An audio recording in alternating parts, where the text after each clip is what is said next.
Because you get old, and that's the main thing. 95, 90, I mean, that's a good long life, but you get old and you can't change it.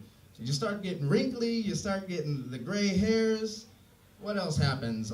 You get the stench where it's like rotting organ and like cheap cologne. You just smell unhealthy. It's terrible. Maybe that's just me. I don't know. Because if I put those symptoms into WebMD, I might just have fatigue. I don't know. Or cancer. It's always fatigue or cancer. Occasionally diabetes. But it's always it's never any fun diagnosis. That's my thing. You never type in like, oh, blood in the stool. Looks like you've got a case of incurable good time fun shingles. No treatment necessary. That's never the case. Oh. Not that I've typed that in.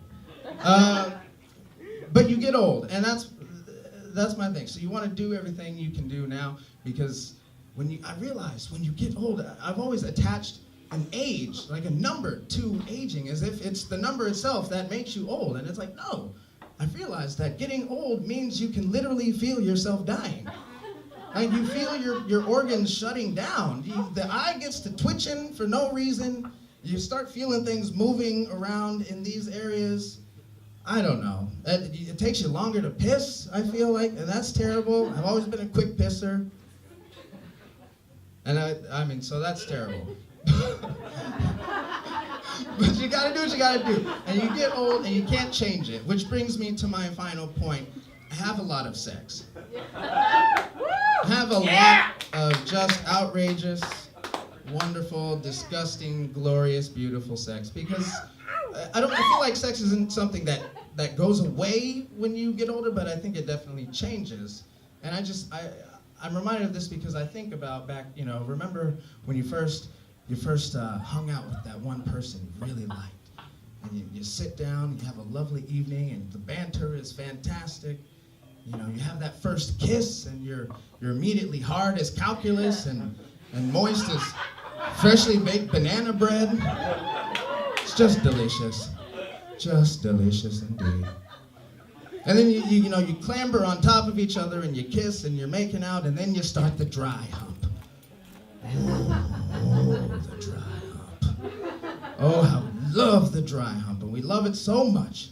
But then I realized you get older and you want to speed things up. We want to get to the action, get to the part with the fucking, right? This is what we want to get to. And it's difficult because we love the dry hump and people love it so dearly.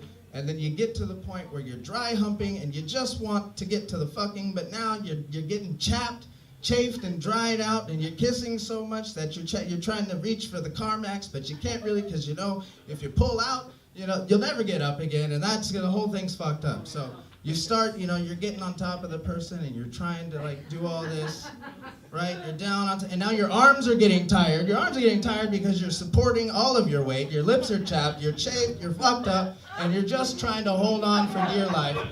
And then what happens? You really like this person, but you just can't handle it anymore, so then you kind of just, fall down on top of them, but you're still pumping like a tramp. You're still going like a champion, and what ends up happening, what started off as a promising hardcore fuckfest, ends up being a sad, resentful consolation prize of walrus sex, and you're just kind of like,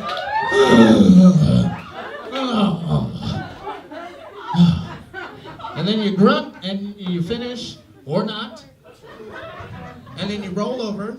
You may not roll over. You may just pass out on top of them. You don't know. It could be fatigue. Could be cancer. We don't know. Only WebMD knows. So with that, I say slow down, live life, enjoy life, be well. Thank you. That's my show.